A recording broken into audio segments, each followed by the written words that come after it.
Well, when the subject of porn comes up on comedy shows, things like Saturday Night Live or other shows, it's often talked about in a joking manner. Even when the subject is raised in news reports, it's often minimized. But occasionally something is written or something comes out that really comes or goes above that noise and really points out in a very real and detailed way some of the true social challenges and problems that porn is causing in our society and causing in the lives of men. Today, I want to reference an article. Actually, I want to read an article that is written by Rachel Hale. And I saw the article in and on USA Today. And the reason I want to read it is I think it does such a great job from maybe a non-moralizing way, some of the things and some of the problems that porn is causing. And I want to especially draw your attention to this if you are Gen Z or you have teenager children, or I guess they're not children, they're teenagers, or kids in their early 20s. I want to really suggest that you listen to this and maybe even gasp, pass this on to them. So today on episode 202, we talk about when porn becomes mainstream news. Welcome aboard. Ready?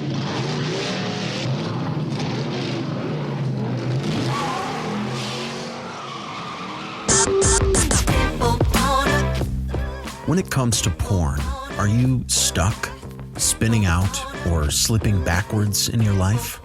If so, then welcome to the Finding Traction podcast, a show dedicated to those who are looking to gain recovery momentum away from porn and toward the life and relationships they have always hoped for. Now, here's your host, Vern Tomke.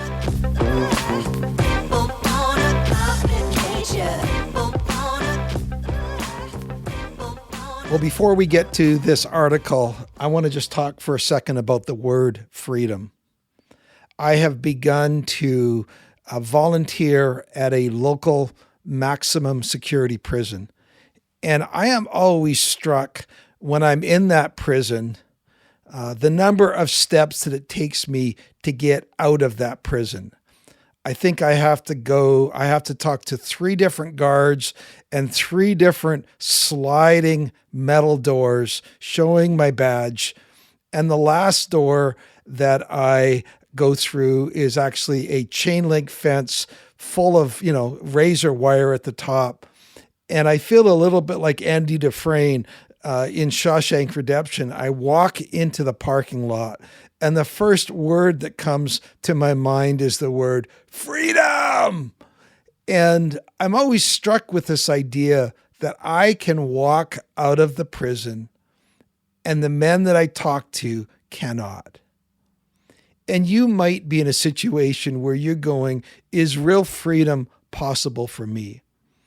And I want to just suggest that it is experienced and has been experienced by me and many men. And I want to just say, if you are looking for true freedom, I want to encourage you to reach out.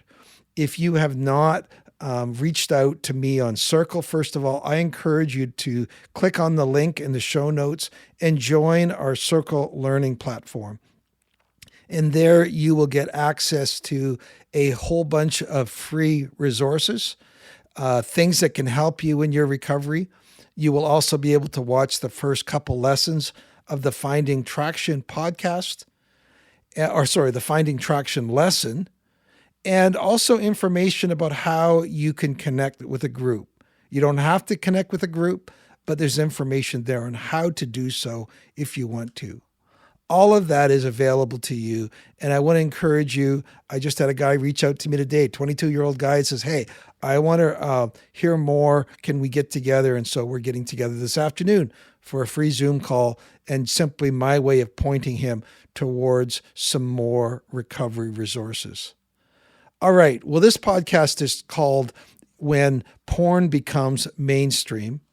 And it was updated on March 18th, 2026. Again, the author is Rachel Hale. And I think it is such a great article and something that I would really encourage you to pass on to anybody who is wondering about, is porn really a big deal? So bear with me. I'm just going to read this article because I think it's that important and that well written. So thank you, Rachel. So here we go.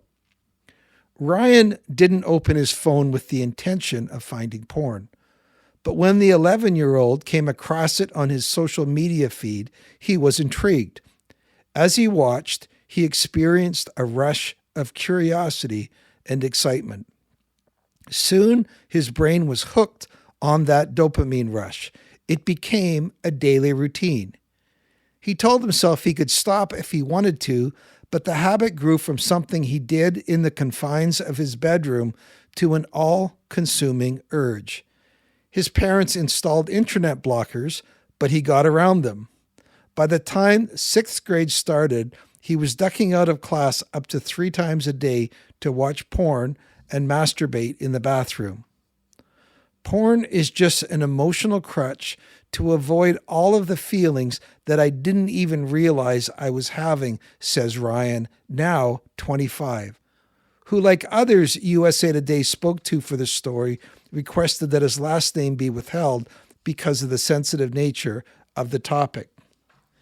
Many Gen Z men who grew up with smartphones and unrestricted internet access say they happened upon porn early and frequently. Some now describe themselves as addicted and are turning to a fast-growing community of men online who are trying to help each other break these habits. Research shows that men struggle with compulsive porn consumption more than women. Anthony Preischel, a New York-based sex therapist, says that accessibility, affordability, and the anonymous nature of porn had contributed to its earlier adoption among teens and children. The unlimited access to porn has been higher with Gen Z, really, than probably any other generation, he says. Sex was just a facade of what I thought it could be. These are the headlines. For years, Ryan told himself he could stop if he wanted to.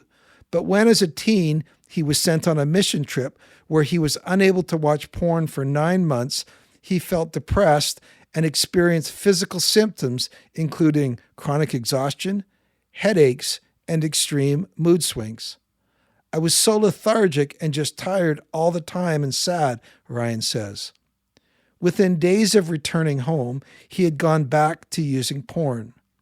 It was the start of a period that, at its worst, involved constant, intrusive thoughts. Some days he spent upwards of 6 hours a day consuming porn. When Ryan became sexually active in his early 20s, he thought things would change. But his expectations were warped by porn, and he struggled with porn-induced erectile dysfunction. I knew porn wasn't real, but I had no clue what sex was supposed to be because I wasn't experiencing real, actual, intimate, loving sex, Ryan says. It was just this facade of what I thought it could be. Preischel, that's the sex therapist, says porn in combination with masturbation, like alcohol or similar substances, triggers the brain's reward system. The activity sends a release of the pleasure-inducing chemical dopamine, which can reinforce the behavior and create a habit loop. Over time, this loop overwhelms the brain reward system in a way that can permanently alter how it processes impulse control, pleasure, and motivation. It started as a coping mechanism for trauma and mental health issues, says Tyler, a 22-year-old who struggled with anxiety, depression, and sexual abuse as a child. If I was watching pornography, I wasn't thinking about these things. The behavior is especially impactful for young boys whose brains are still developing. Teenagers' executive functioning, abstract thinking, and decision-making skills continue to form through age 25. The prefrontal cortex is not developed yet, so the impulse control is not there, and then that dopamine begins to start to rewire those reward pathways, Preischel says. Max, a 35-year-old who was first introduced to porn at 11 years old, let me just stop there. There's something about that 11, 12 years of age, but we'll move on. Max says he struggled to regulate complicated emotions in adulthood because of consuming porn in his youth. Because I started so young, it became the way of self-medicating uncomfortable emotions because that's what I had always done, says Max. A 2022 report from Common Sense Media, a nonprofit focused on media ratings and digital online safety for children, found that 71% of teenagers reported intentionally viewing porn in the last week. 71%. Let me just reiterate that. The average respondent reported that they first viewed porn at age 12. When men view porn at a young age, it has long-term impacts on their perceptions of relationships, sexual intimacy, and views on women, according to Brad Salzman, a licensed clinical social worker and certified sex addiction therapist at the New York Sexual Addiction Center. All you have to do is look at porn and it's there waiting for you, right? Whatever type of porn you want, whatever you're into, it's there, Salzman says. But now, try translating that into the real world and it just doesn't work.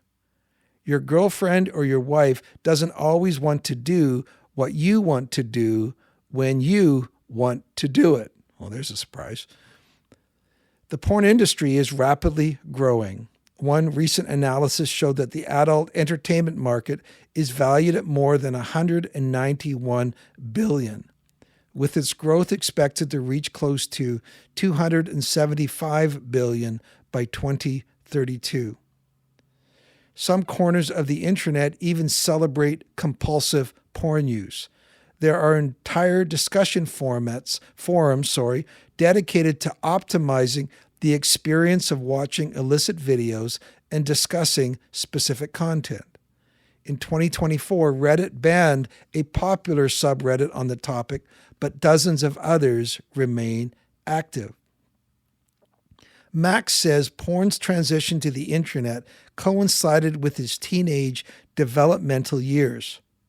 What started as looking at his dad's vintage magazines or printing off pictures online grew into something available 24/7. Porn, which was his primary introduction to sex, eventually drove a wedge in his relationships. I would definitely find myself sexualizing women a lot, just objectifying them and just looking at them as more objects for my pleasure versus real human beings, Max says. While the DSM-5, now if you're not familiar with that, that is a psychological therapist manual that recognizes or doesn't recognize certain disorders or addictions, and porn is not listed there. So that's what they mean here.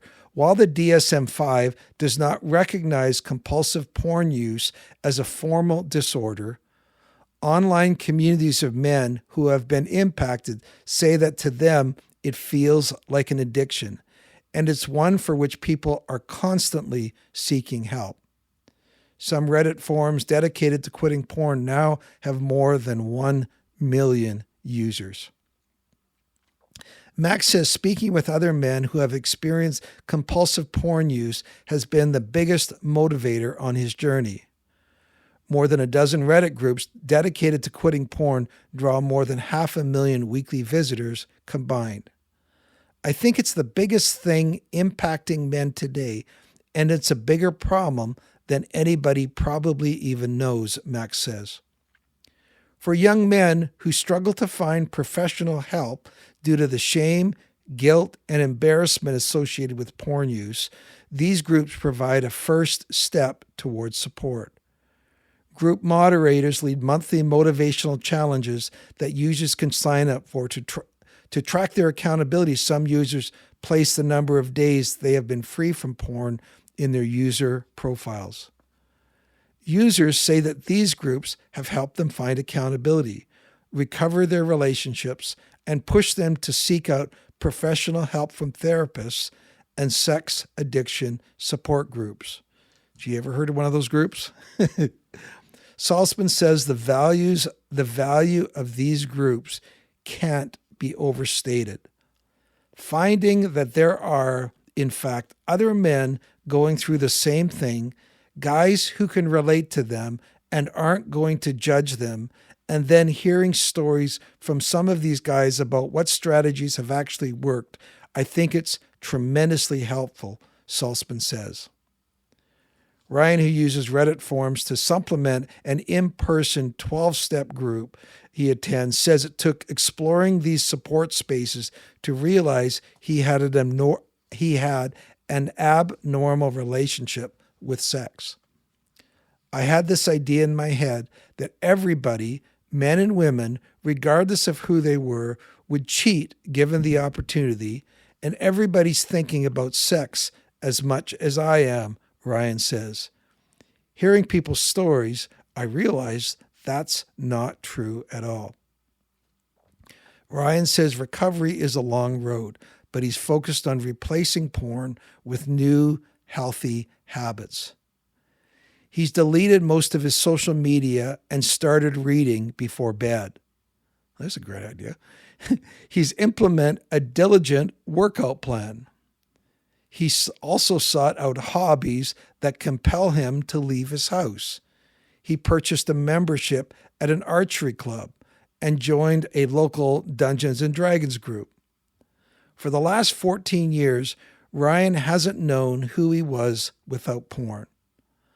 A large part of the isolation behind his addiction and the shame of hiding what he was going through led him to mask his personality in front of his friends and family. Those urges are still there, but he feels equipped to handle them, and for the first time, he feels hope that he can move past this. Now he wants to figure out who he is when porn isn't there. One of the biggest motivations for staying clean, Ryan says, is to figure out who I am really and to be that person in front of everybody. It's just such a great article. Again, thanks to the author, Rachel Hale, who wrote that. And, I would really encourage you, if you have people between the ages of 13 to 23, that's a pretty broad range, I encourage you to pass that article along to them. You can find it on USA Today, or you can just pass on this podcast. But I love it because in a non-judgmental and even a non-moralistic way, it points out some of the real issues going on, some of the real effects that young men are experiencing, but it also points towards hope that people are starting to experience, especially as they reach out for community. All right, we'll see you next time on Finding Traction.